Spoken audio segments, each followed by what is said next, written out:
sensação que o temperamento predominante dessa criança é o temperamento sanguíneo. E vou explicar por quê.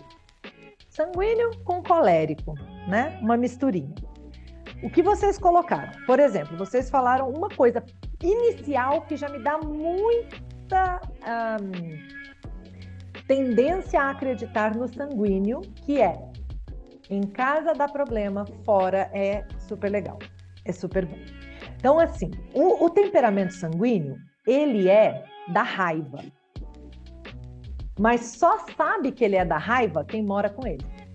Então, isso é uma coisa que eu falo em palestra. O temperamento sanguíneo é da raiva, ou seja, quando as coisas não vão bem, ele sente raiva, a primeira emoção que invade é a raiva, é isso que eu quero dizer com o temperamento da raiva, né? Quando tá tudo bem, todo mundo é da alegria, tá, gente? Mas quando as coisas não vão bem, alguns temperamentos primeiro invadem a raiva, outros a tristeza, e isso muda tudo, tá? Eu tenho a impressão que a outra criança é essa da tristeza. Orgulhosa e dificuldade de pedir perdão. Característica dos temperamentos da raiva, especialmente o colérico, por isso que a minha aposta é que ela é sanguínea com colérico. Os dois temperamentos da raiva como predominantes, o que torna tudo um grande desafio, tá? Uma potência, tá? Se for bem encaminhada, porque tem muita energia, tem um querer forte, tem uma vontade, é muito determinada, é muito obstinada. Então, assim, o que ela bota na cabeça, ela vai até... Ela vence no cansaço, porque ela fica falando até conseguir aquilo que ela quer. Pra vida, pra garra, pra ir atrás de projetos, coisas que ela quer fazer, vai ser maravilhoso. Só que enquanto é criança é bastante desafiador, né? É bastante difícil. Mas é do temperamento. Outra coisa que vocês falaram, na escola ela tem um comportamento muito amigável, todo mundo quer ser amigo dela, porque é o sanguíneo é legal, o sanguíneo é agradável, o sanguíneo é divertido e submissas amigas. Por quê? Porque o sanguíneo ele tem uma tendência a ser Maria vai com as outras. Então, se ele tá num ambiente que todo mundo é mais patricinha, é mais não sei o quê, ela também quer. Também começa a querer se arrumar, também começa a querer se... Aí, se ela vai para um ambiente que o pessoal é mais, nada a ver, rock and roll, daqui a pouco ela já tá querendo também o rock and roll, não sei o quê. Então, é do temperamento. E é muito legal a gente separar o que é do temperamento e o que é dela. Outra coisa que aí vai pro colérico, não gosta de perder. Gente, o colérico, ele compete a vida inteira, inclusive com ele mesmo. Ele compete o tempo todo. Ele conta para você as coisas já como se fossem competição. Ele fala assim, eu tirei tanto na prova. Ai, foi a melhor nota da sala. Ninguém perguntou se foi melhor. Fulana tirou nota baixa. Tudo é competição pro colégio. A raiva, ela é uma emoção que ela é de autoproteção. Então, ela é primeiro eu, depois os outros. É uma emoção mais egoísta. Tá? Então, ela tende a querer as coisas tudo para ela tende a olhar mais para ela pode até ser legal com os outros, claro, mas no frigir dos ovos ela vai trazer sempre ela primeiro. Então, o trabalho de educação de um temperamento desse é ajudá-lo a ter empatia, a pensar no outro, e é um trabalho de uma vida, não é uma conversa, tá? O outro temperamento da tristeza, ele pensa muito, né? E ele, às vezes, é primeiro o outro, depois ele.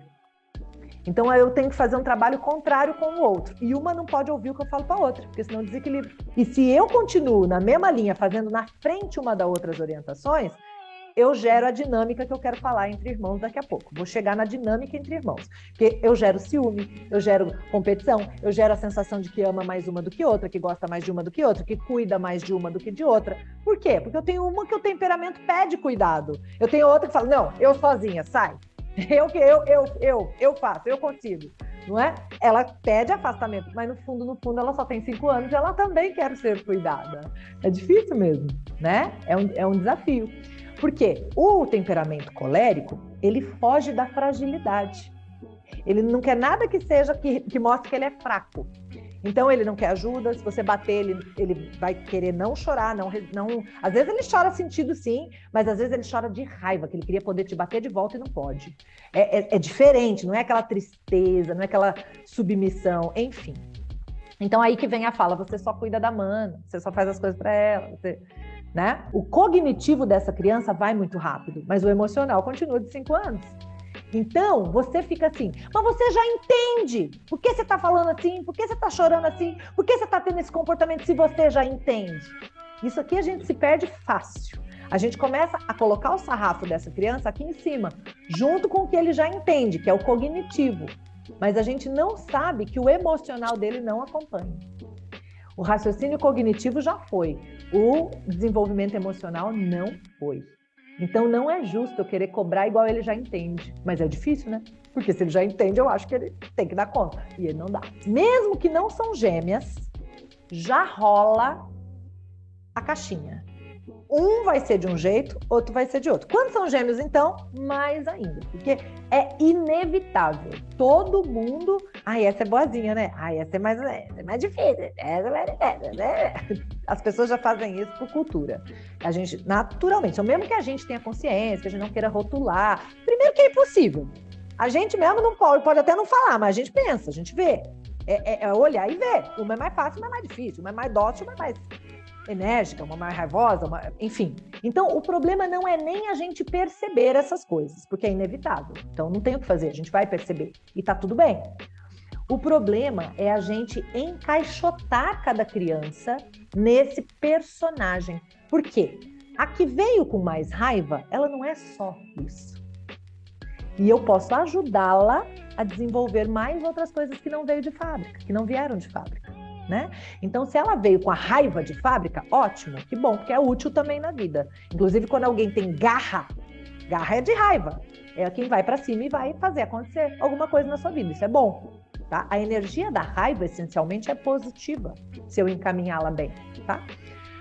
Eu comparo a raiva com a força de uma queda d'água, uma cachoeira. Se você rompe uma barreira e cai aquela aguaceira toda, pode inundar, estragar a cidade, estragar coisa, pode ser ruim. Mas se você canaliza para uma hidrelétrica, ilumina um bairro, uma cidade, vende até para outros países, às vezes, a energia. Porque é uma potência. Então, o que nós, pais e mães, precisamos fazer? Ajudar essa criança a criar sua própria usina. Então, é um desafio, não é fácil. Mas quando a gente consegue, é lindo. É muito potente o que essas crianças fazem na vida depois.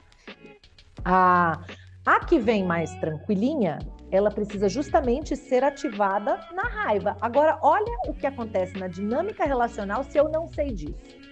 A que demonstra sua raiva é punida. A outra que tem menos raiva encolhe mais ainda. Porque se quem demonstra raiva é punida, eu não posso demonstrar raiva nunca. A gente quer entender como que a gente pode se entender, se ajudar, se respeitar, sabe? Então, quando alguma coisa não estiver legal para você, vamos conversar. Então, eu sugiro que vocês comecem a fazer, uma vez na semana, uma reunião de família. Coloca uma pauta na geladeira, um papel em branco, escrito pauta da reunião de família. E nesse encontro que vocês fizerem, se abraçarem, pedirem perdão, vocês vão explicar como é que vai funcionar. Essa pauta que fica lá na geladeira é para a gente colocar tudo que acontecer naquela semana que não for legal. Olha, não foi legal o jeito que você falou comigo. Olha, você brigou comigo assim. Olha, a criança bateu na outra, a criança bateu na irmã. Olha, tudo que não for legal, a gente vai lá e escreve na pauta. Elas talvez ainda não escrevam, vocês escrevem por elas, ajuda. Se elas quiserem desenhar, sinaliza na pauta, coloca lá.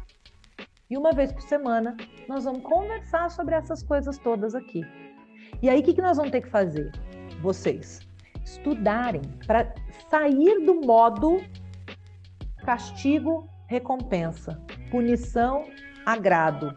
Parabéns para quem fez o que eu quero e para quem não fez o que eu quero. A outra coisa que eu quero sugerir para vocês é lá da metodologia de Montessori, Mesa da Paz, né? Mesa da Paz. O que é a Mesa da Paz? A gente monta com a participação das crianças uma mesa que vai ficar ali para isso, fixa, Mesa da Paz.